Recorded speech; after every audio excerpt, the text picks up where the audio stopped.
As we celebrate America's 250th birthday this year, the organization known as More Perfect has commissioned a series of essays about American presidents and first ladies, written and read by public officials, journalists, and historians. The project is called In Pursuit. Its goal is to bring American history to life through compelling stories. Here's one of those essays. John Adams by Danielle Allen. Read by Danielle Allen. Great leaders succeed by choosing who else leads. John Adams, the Colossus of Independence, was an acclaimed politician, lawyer, writer, and constitutional thinker. He started life as a bookish young man on a family farm in Braintree, Massachusetts, where his father was a deacon in the Congregational Church. Fiercely loyal to the cause of America, Adams would go on to serve as Massachusetts' delegate to the Continental Congress during the American Revolution, negotiator of the treaty to end the War of Independence, the first U.S. ambassador to the United Kingdom, the first vice president, and the second president of the United States. Yet for all his impressive accolades, Adams arguably made his greatest impact through his choices of whom to place in positions of leadership and influence. In his years as a young lawyer in Boston, Adams developed the practice of writing down character studies of people he encountered. Independent-minded and cantankerous, he was nonetheless an exemplary judge of character and unafraid to delegate to those he deemed worthy. Beginning with the very creation of the new nation, Adams' most significant achievements came from empowering others. Since the fall of 1775, Adams, along with the Virginian Richard Henry Lee, had been pushing Congress to issue a Declaration of Independence from Britain.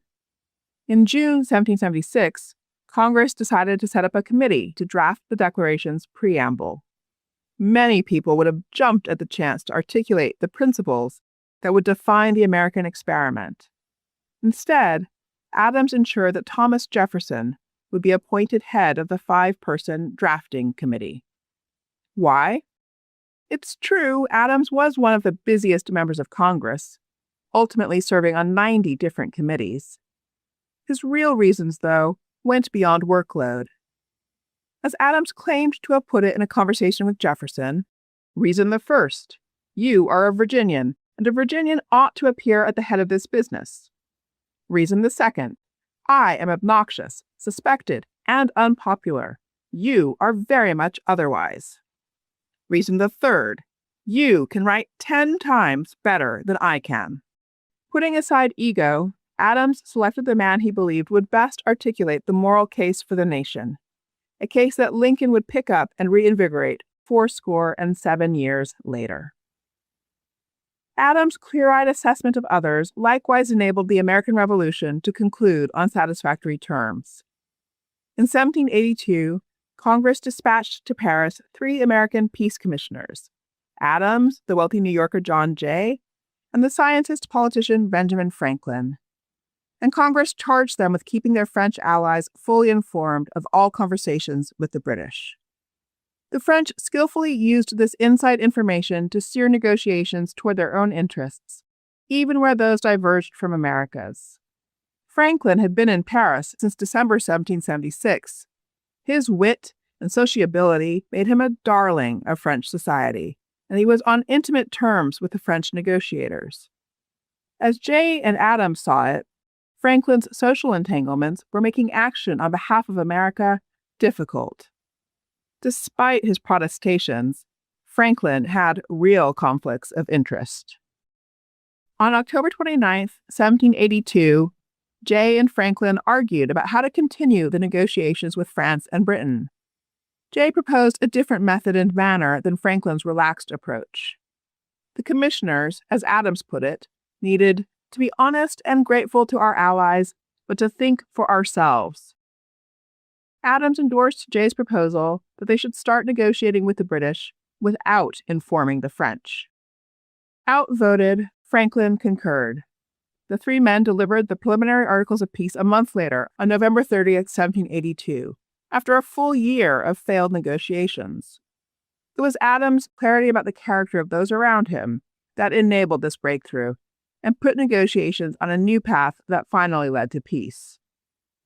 As president, too, Adams' choice of personnel was a key to his success. Beginning in 1797, Adams' tenure was defined by the challenge of navigating conflict with France. An important ally during the Revolutionary War, France had by this time overthrown its monarchy, descended into brutal violence, and plunged into war with Great Britain, Austria, Prussia, and Russia. George Washington, Adams' predecessor and the nation's first president, had established that the United States would remain neutral in the conflict. Believing a standing military to be a threat to liberty, Congress had even disbanded the Revolutionary Navy and Army. After Washington concluded his 2 terms and returned to his Mount Vernon home, though, the country's emerging political factions kicked against the neutrality decision. The Federalists, led for all practical purposes by Alexander Hamilton, wanted to ally with Britain and restore the French royal family, with many supporting a larger and more assertive American military. The Republicans, led by Thomas Jefferson, advocated defending the new French Republic, but remained deeply concerned that a strengthened military jeopardized the underpinnings of the American Republic and risked domestic coercion. The actions of the French worsened matters. Frustrated by American neutrality and the American refusal to repay to the French Republic debts incurred earlier to the king, the French began attacking and capturing American merchant ships. From October 1796 to June 1797, they seized some 300 vessels, about 6% of the entire U.S. merchant fleet. Adams knew French aggression had to be stopped, but was also keenly aware of the danger of being dragged into a larger European conflict while the nation was still fragile and underdeveloped.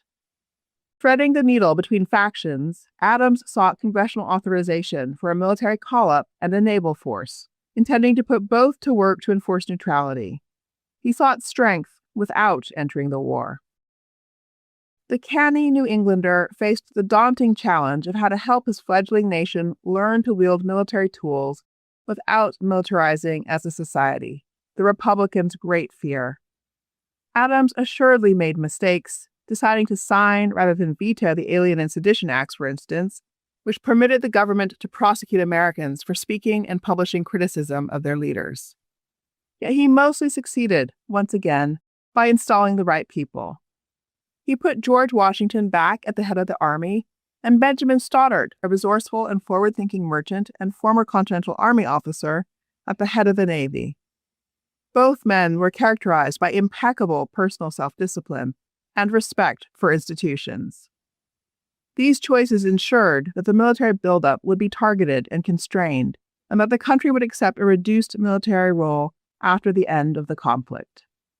In many ways, Adams' most important judgment call was his earliest. On October 25, 1764, Adams had married the slender, serious, brown-eyed Abigail Smith, a woman of great intelligence, candor, and political attunement who matched him in love of learning. Over 54 years of marriage, they developed shared moral commitments, for instance, their rejection of slavery, through conversations and exchanges of letters. This long-running conversation with Abigail equipped Adams with a navigational compass as he led his fellow colonists toward independence, through Constitution writing, into a restored relationship with Britain, and onto a new political footing. The strength of their relationship enabled Adams and the nation to flourish.